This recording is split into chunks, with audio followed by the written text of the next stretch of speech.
කොහොමද යාළුවනේ? ඔයාලා හැමෝම ආයුබෝවන් කියලා පිළිගන්නවා අපේ Inside Movie YouTube channel එකට. ඉතින් අද මම ඔයාලා වෙනුවෙන් අරගෙන ආවේ 2026 අවුරුද්දේ අලුතින්ම රිලීස් වෙලා තියෙන වෙනස්ම ස්ටෝරි එකක් තියෙන හින්දි මූවි එකක්. මේකේ කතාව ගැන කිව්වොත් ගොඩක් ලෝභ ඒ වගේම හිතුවක්කාර මිනිස්සෙක් තමන්ගේ නෝනාගේ බලකිරීම ඉවසන්න බැරිම තැන අකමැත්තෙන් වුණත් මගුල් ගෙදරකට යන්න ලෑස්ති වෙනවා. ඒ ගිහින් මිනිහා ගොඩක් අමාරුවෙන් රුපියල් 5000ක් දීලා ගත්ත ටෝස්ටර් එකක් තමයි තෑගි විදියට දෙන්නේ. හැබැයි කතාව වෙනස් වෙන්නේ පහවදා උදේ ඒ මගුල කැඩිලා කියලා මිනිහට ආරංචි වෙන සිද්ධියත් එක්ක. අපේ මේ ලෝභ මිනිස්සයා 5000ක් වටින ටෝස්ටර් එක කොහොම හරි ආපහු ගන්න පිස්සුවෙන් වගේ පස්සෙන් පන්නන්න පටන් ගන්නවා. හැබැයි අවාසනාවකට මේ සෙල්ලම් ටෝස්ටර් එකක් හින්දා අන්තිමට අහිංසක මිනිස්සෙක්ට ජීවිතෙන් පවා වන්දි ගෙවන්න සිද්ධ වෙනවා. ඉතින් මේ සාමාන්‍ය මිනිස්සයා මේ වගේ දරුණු උගලක හිරුුනේ කොහොමද? අන්තිමට මිනිහට මේ මලේලව්වෙන් බේරිලා පණ ටික රැක ගන්න පුළුවන් වෙයිද? අද අපේ ෆිල්ම් එක හැදෙන්නේ අන්න ඒ සුපිරිම කුතුහලයෙන් පිරුණු කතාව වටේ. ඉතින් ෆිල්ම් එක පටන් ගන්න අපට පෙන්වන්නේ දේශපාලඥයෙක් මසාජ් පාලයකක් ඉස්සරහට ඇවිල්ලා ලොකු ටෝක් එකක් දෙන සිද්ධියක්. මිනිහා කියනවා මේ වගේ කුජීත වැඩ කරන දන් අපි වහලා දානවා මේවා සමාජයේ කාබාසිනියා කරනවා කියලා. හැබැයි මේ දේශපාලුවගේ රෙදි ගැලවෙන්නේ ඊළඟ සීන් එකෙන්. පහවදා උදේ මිනිහා හොර රහසේ තැනකින් එළියට බහිද්දිම කෙල්ල දෙන්නෙක් එක්ක තමයි එන්නේ. රෑ 30ම මිනිහායේ කෙල්ල දෙන්නත් එක්ක ජෝගි නටලා තියෙනවා. හැබැයි මෙතන ලොකු සීන් එකක් තියෙනවා. එක මිනිහෙක් මේ දේශපාලුවගේ බෙඩ්රූම් එකේ හොර රහසේ කැමරාවක් හයි කරලා තිබ්බා. ඒකේ මූ රෑ දඟලපු සේරම කුණු කන්දල් ටික රෙකෝඩ් වෙලා. ඒ මිනිහා කැමරාවේ මෙමරි කාඩ් එක ගලවගෙන තමන්ගේ ගෙදරට යන්න යනවා. ඔන්න ඊළඟට ෆිල්ම් එකේ සීන් එක මාරු වෙලා අපේ ප්‍රධාන චරිතය වෙන රාමකාන් කියන මනුස්සයා ගෙදර තමයි පෙන්වන්නේ. ගෙදර ඉන්න එයාගේ නෝනා ශිල්පා ටීවී එකේ ක්‍රයිම් ෂෝ එකක් බලන ගමන් තමයි ඉන්නේ. ශිල්පට මේ වගේ හොරකම් මිනිවරුම් ෂෝ බලන්න තියෙන්නේ පුදුම පෙරේතකමක්. ඒ මදිවට මෙයා කරාටි බ්ලැක් බෙල්ට් කාරියා. ටීවී ෂෝ බලලාම මෙයාට මාරම කොන්ෆිඩන්ස් එකක් තියෙනවා ලෝකේ ඕනම අභිරහසක් Tamanට විසඳන්න පුළුවන් කියලා. රාමකාන්ත දරට යන්න ලෑස්ති වෙද්දි ශිල්පා කියනවා අද මගේ ගුරුතුමාගේ දුවගේ වෙඩින් එක කියලා. හැබැයි ඒක ඇහුව ගමන්ම රාමකාන්ත උණ ගැනෙනවා. මොකද මේ ගුරුතුමාට දුවලා සෑහෙන්න ඉන්නවා. හැමදාම වෙඩින් වලට ගිහිල්ලා තෑගි දීලම මෙයා දැන් බංගලොත් වෙන්නත් කිට්ටුයි. කොහමද ශිල්පා මෙදා පාර සැරෙන් කියනවා මේ පාර සුපිරිම තෑග්ගක් අරන් යන්න ඕන කියලා. ඒ නිසා අද කඩේ වහලා වේලාසනින් ගෙදර එන්න කියලාත් කියනවා. ඊට පස්සේ කොහමද රාමකාන්ත තමන්ගේ කඩේට යනවා. මිනිහට තියෙන්නේ පර්ෆියුම් කඩයක්. මෙයා කරන්නේ ගුරුබායි කියන හොර ජාවාරම්කාරයාගෙන් බාල ව්‍යාජ පර්ෆියුම් අඩුවට අරන් කඩේට එන මිනිස්සුන්ට ඒවා ඔරිජිනල් කියලා එක එක ගණන් වලට විකුණන එක. ඉතින් අවස්සද්ද ශිල්පා කඩේට ආවට පස්සේ දෙන්නත් එක්ක තෑග්ගක් ගන්න කියලා හිතාගෙන මාකට් එකට යනවා. රාමකාන්ත හිතාගෙන හිටියේ තමන්ගේ කඩෙන්ම බාල පර්ෆියුම් බෝතලයක් අරගෙන හොරෙන්ම ගිහිල්ලා ඒක දෙන්න. හැබැයි ශිල්පා එයාගේ මහත්තයාගේ ලෝභකම ගැන දැනගෙනම හිටපු හින්දා අද හොඳ පාඩමක් උගන්වන්නම් කියලා හිතාගෙන එයාගේ අතින් ඇදගෙන ලොකුම ෂෝරූම් එකකට යනවා. එතනදී ශිල්පගේ හිත යන්නේ රුපියල් 5000ක සුපිරි ටෝස්ටර් එකකට. එයා රණ්ඩු වෙලා අඬලා බැරලා කොහොම හරි කරලා රාමකාන්ත ලවා ඒ ටෝස්ටර් එක ගන්නවනවා. ඉතින් මේ වෙලාවේ තමන්ගේ ඇස් ඉස්සරහා රුපියල් 5000ක් දිය වෙලා යනවා දැකලා රාමකාන්ත පණ යන්න වගේ එනවා. මොකද මූ හීනෙන්වත් කාටවත් මෙච්චර ගණන් තෑගි දෙන කෙනෙක් නෙමෙයි. හැබැයි නෝනා ඉස්සරහා කරන්න දෙයක්වත් නැහැ. ඔන්න ඊළඟට දෙන්න වෙඩින් එකට යනවා. හැබැයි රාමකාන්ගේ ඇස් දෙක තියෙන්නේ මුළු වෙඩින් එක පුරාම අර රුපියල් 5000 ටෝස්ටර් එක උඩම විතරයි. දීපු සල්ලි වලට හරියන්න මෝ වෙඩින් එකෙන් කන්නේ හරියට බඩ ජාරියෙක් වගේ. බෙල්ලටම එනකල් කනවා. මෙයා හදන්නේ කොහොම හරි කරලා රුපියල් 5000කම කැම ටිකක් බඩට දාගෙන පාඩුව පියව ගන්න. ඔය අතරේ ෆිල්ම් එකේ අපිට ඊළඟට පෙන්නනවා කලින් වෙලාවේ අර දේශපාලුවව බ්ලැක්මේල් කරපු ගිලන් කියන මනුස්සයව. ගිලන් දේශපාලඥයාට කතා කරලා කියනවා මේ වීඩියෝ එක ඉන්ටර්නෙට් එකට දාන්න නැතුව ඉන්න ඕන නම් මට ලොකු ගාණක් ඕනේ කියලා. ඒකට දේශපාලුවා බය වෙලා කියනවා මගේ මිනිහෙක් ඇවිල්ලා උඹව හම්බ වෙලා ඩීල් එක කතා කරගනී කියලා. ඒ අතරේ බහුවදා උදේ ශිල්ප ඇවිල්ලා රාමකාන්ත මාර නිවුස් එකක් දෙනවා. ඒක තමයි අර ගුරුතුමාගේ දුවගේ මගුල කැඩිලා කියලා. වෙලා දෙන්නේ වෙඩින් එක දවසේ මනමාලයාගේ පරණ ගර්ල්ෆ්‍රෙන්ඩ් කෙනෙක් එතනට කඩාගෙන වැදිලා. ඒ මදිවට ඒකේ බඩිනුත් ඉඳලා තියෙනවා. ඉතින් ඒ හින්දම තමයි මගුල කුඩු වෙලා ගිහිල්ලා තියෙන්නේ. මේක අහලා රාමකාන්ත මාරම විදියට අඬන්න පටන් ගන්නවා. හැබැයි ඔයාලා හිතුවද මූ අඬන්නේ අර කෙල්ල ගැන හිතලා කියලා.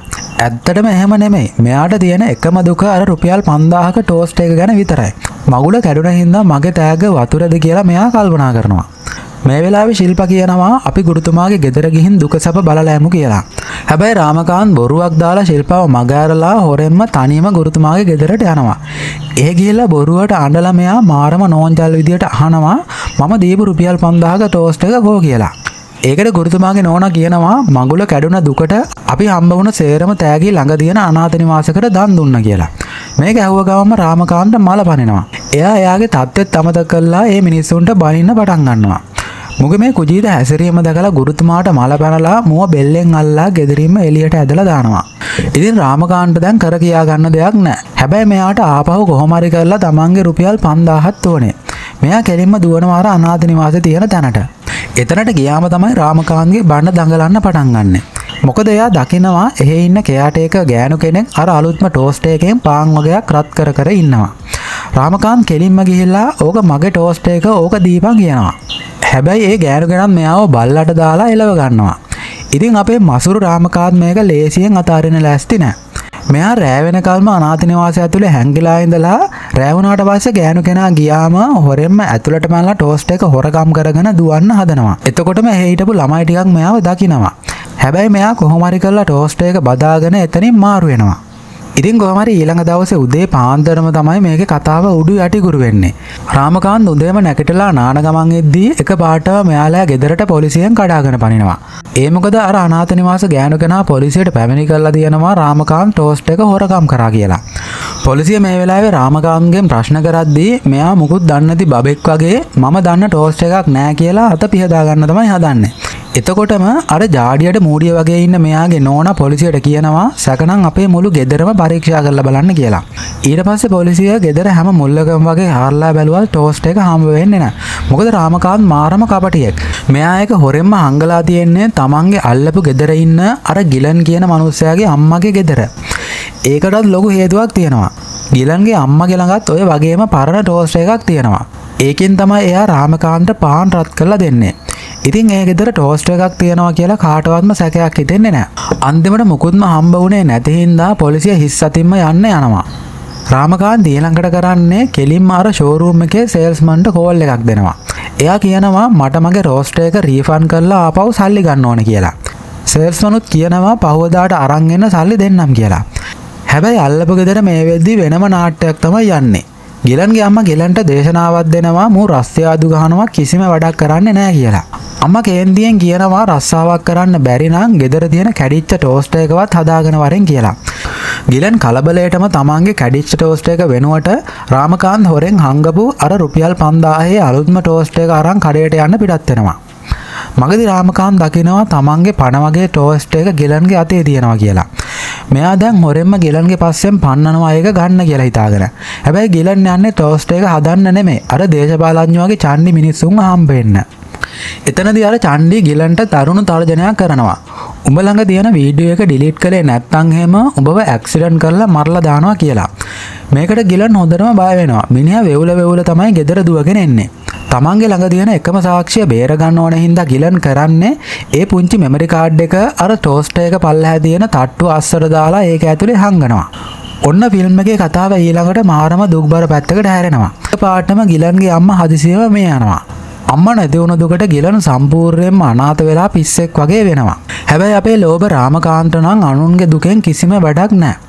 මෙයා කොහොම හරි කරලා එදාට මූණ හදාගෙන මල ගෙදරට එනවා. හැබැයි මෑන්ගේ රාජකාරිය වෙලා තියෙන්නේ කොහොම හරි කරලා අර ටෝස්ට් එක හොයාගන්න එක විතරයි. මල ගෙදර සෙනගාස්සෙන් හොයලා මෑන්ට අන්තිමට කාමරයක මුල්ලක තිබ්බ ටෝස්ට් එක හම්බ වෙනවා. හැබැයි මෑන් ඒකත් අරගෙන හොරෙන්ම ආරු වෙන්න හදද්දි ගිලන් මෙයාව දකිනවා. ගිලන් කේන්තියෙන් වගේම බයෙන් අහනවා උඹ ඕකත් අරගෙන කොහෙද යන්නේ? ඕක මෙහෙන් ගෙනියන්න බෑ කියලා. රාමකාන්ත හිතන්නේ මෙයා ටෝස්ට් එකකට ලෝභකමේ තමයි රණ්ඩු වෙන්නේ කියලා. හැබැයි ඇත්තම සීන් එක තමයි තමන්ගේ පණ බේර ගන්න තියෙන මෙමරි කාඩ් එක තියෙන්නේ මේක ASCII කියලා ගිලන් දන්නවා. දෙන්න මේ වෙලාවේ ගුටි ගෙලියකට සෙට් වෙන්න හදද්දිම එතනට ශිල්පත් කඩාපාත් වෙනවා. ශිල්පා රාමකාන්තගේ මේ කුජීත වැඩේට හොඳටම බැනලා එයාවත් ඇදගෙන ගෙදරට එක්කගෙන යනවා. කොහොම හරි එදා රෑ වෙද්දි රාමකාන්ත ටෝස්ට් එක ගන්න තියෙන පිස්සුව උපරිමයටම වැඩි වෙනවා. මෙයා බුර්කාවකුත් ඇඳගෙන රෑ කළුවරේම හොරෙන්ම ආයෙත් ගිලන්ගේ ගෙදරට රිංගනවා. ඒ වෙලාව වෙද්දී ගිලන් අම්මා නැති වුණ එකේ දුකට හොඳටම බීලා වෙරි මතේ තමයි ඉන්නේ. මත්ගදියටම මෙයාට බුර්කාව දාලා ඉන්න රාමකාන්ත පේන්නේ මැරුණු තමන්ගේ අම්මා ආයෙත් ඇවිල්ලා වගේ. මෙයා අඬා අම්මේ කියලා රාමකාන්ත ආදරෙන් වැල්වටාරම් කියවන්න පටන් ගන්නවා. හැබැයි ටික වෙලාවක් යද්දි ගිලන්ගේ වෙරි හිඳෙද්දි එයාට තේරෙනවා මේ ඉන්නේ තමන්ගේ අම්මා නෙමෙයි ටෝස්ට් එක හොරකම් කරන්න ආපු රාමකාන්ත කියලා. දැන් දෙන්න අතරේ ආපෞසරයක් ටෝස්ට් එක බෙදා ගන්න බැරුව ලොකු වලියක් පටන් ගන්නවා. මේ වෙලාවේ පෙරිමතේ හිටපු ගිලන්ට බැලන්ස් නැති වෙලා මිනිහා බැල්කනියෙන් කෙලින්ම පල්ලහැට ඇදගෙන වැටෙනවා. අවාසනාවට වගේ වැටුණු ගමන්ම ගිලන් එතනම මැරෙනවා. ඉතින් පුංචි ටෝස්ට් එකක් හින්දා තමන්ගේ අතින් මිනිස්සෙක් මැරුණ දැකලා රාමකාන්තගේ ඇඟේ ලේ වතුර වෙනවා. මෙයා හොඳටම බය වෙලා එතනින් දුවලා ආපහු ගෙදරට ඇවිල්ලා ඇද උඩ ඉඳන් හොඳටම අඬන්න පටන් ගන්නවා. මිනිහාගේ හෘද සාක්ෂියට ඉවසන්න බැරිම තැන මෑන් හිතනවා පොලිසියට කෝල් කරලා ඇත්තම කියන්න. එහෙම හිතාගෙන මෙයා පොලිසියට කෝල් එකක් ගන්නවා. හැබැයි ෆෝන් එක අනිත් පැත්තෙන් ඇහෙන්නේ මාරම බය හිතෙන සද්දයක්. පොලිසිය කට්ටිය හොරකම් කරපු කෙනෙක්ව අල්ලගෙන ඇවිල්ලා තිරසනෙක්ට වගේ පහර දෙන සද්දයක් තමයි ඇහෙන්නේ. ඒක අහගෙන හිටියට පස්සේ රාමකාන්ගේ ඇඟට හීන් දාඩිය පවා දානවා. මෑන් හිතනවා පුංචි හොරකමකට මෙහෙම තලනවා නම් මේ මිනිමරුමට පොලිසිය එයාගේ හැම ගලවලා දායි කියලා. බයටම මෙයා කෝල් එක කට් කරලා දානවා. ඊළඟට රාමකාන්ත් කරන්නේ මේ ටෝස්ට් එක දීලා ආපහු සල්ලි ගන්නවා කියලා හිතාගෙන අර ෂෝරූම් එකට යනවා. හැබැයි සේල්ස්මන් එක චෙක් කරලා කියනවා මේක පාවිච්චි කරපු එකක් සල්ලි දෙන්න බෑ කියලා. රාමකාන්ත් කරන්නේ තමන්ගේ ලෝභකම උපරිම කරලා සේල්ස්මන්ගේ අතට අල්ලසක් විදියට රුපියල් 10ක කොලයක් දික් කරනවා. රුපියල් 5000ක ටෝස්ට් එකකට රුපියල් 10ක අල්ලසක් දැක්කම කඩේ උන්ට මල පැනලා රාමකාන්ත හොතරම බැනලා කඩෙන් එළියට ඇදලා දානවා. රාමකාන්ත් දැන් ඉන්නේ ගොඩක් පීඩනයකින්. මොකද ටෝස්ට් එකක් නැහැ රුපියල් 5000ක් නැහැ. හැබැයි මේ පොඩි ප්‍රශ්නේ ඊළඟට දරුණුම බියකරු හීනයක් එන්නේ එකපාරටම මෙයාගේ ෆෝන් එකට නොදන්න නම්බරයකින් මැසේජ් එකක් ආවමයි. ඒකේ තිබුණේ වීඩියෝ ක්ලිප් එකක්. රාමකාන්ත ඒක ප්ලේ කරලා බැලුවට පස්සේ මෑන්ට උණ ගැනෙන්න පටන් ගන්නවා. මොකද ඒකේ තියෙන්නේ කලින් දවසේ රාමකාන්තෝයි ගිලනුයි බැල්කනියේ පොර බදින හැටි. ඒ වගේම ගිලන් බැල්කනියෙන් පල්ලහැට වැටිලා මැරිලා යන විදිය. ඒ කියන්නේ කවුරු හරි රෑ කරුවලේම මෙයාගේ මේ මිනිමරුම වීඩියෝ කළා. දැන් මෙයාව බ්ලැක්මේල් කරන්න තමයි හදන්නේ. මේ වෙලාවේ තමන් මිනිහෙක්ව මරණ වීඩියෝ එක තමන්ටම හම්බ වුණාම රාමකාන්ත් බයෙන් වෙවුලන්න පටන් ගන්නවා. මෙයා වෙවුලන අතින්ම ඒ නම්බර් එකට මැසේජ් එකක් දීලා අහනවා ඔයාලට මොකක්ද ඕනේ කියලා. එතකොටම අනිත් පැත්තට මැසේජ් එකක් එනවා ෆ්ලැට් එකේ 206 කියන රූම් එකට ඇවිල්ලා මාව හම්බ වෙනින් කියලා. රාමකාන්ත් තප්පරයක්වත් ඉන්නේ නැතුව බයෙන් ගැහි ඒ ෆ්ලැට් එකට යනවා. හැබැයි ඇතුළට ගිය ගමන්ම මෙයාගේ ඇස් උඩ යනවා. මොකද ඒ ෆ්ලැට් එක අයිති කිසිම දරුණු චණ්ඩියෙක් නෙමෙයි. එයාලගේ සොසයිටි එකේ ඉන්න මාළනී කියන ඇන්ටිට. ඇත්තම සීන් එක තමයි මාළනී ඇන්ටි හිටියේ රාමකාන්ත ලව් කර මූට ලයින් දදා. සෑහෙන්න කාලෙකින් ඉඳන් මූව යාළු කරන්න බලන් හිටපු ඇන්ටි අර වීඩියෝ එක පාවිච්චි කරලා දැන් රාමකාන්ත තමන්ගේ ආදර උගුල හිර කරගන්නවා. ඉතින් යාළුවනේ දැන් අපේ රාමකාන්ත් එක පැත්තකින් මිනිමරුමයි පොලිසියයි අනිත් පැත්තෙන් මාළනී ඇන්ටිගේ ආදරණීය බ්ලැක්මේල් එකයි මැද්ද හිර වෙලා තමයි ඉන්නේ. දැන් මෙයාට වෙලා තියෙන්නේ හත් පොලේ ගාගත්ත වගේ වැඩක්. ඉතින් රාමකාන්ත් මේ උගලෙන් බේරෙන්නේ කොහොමද?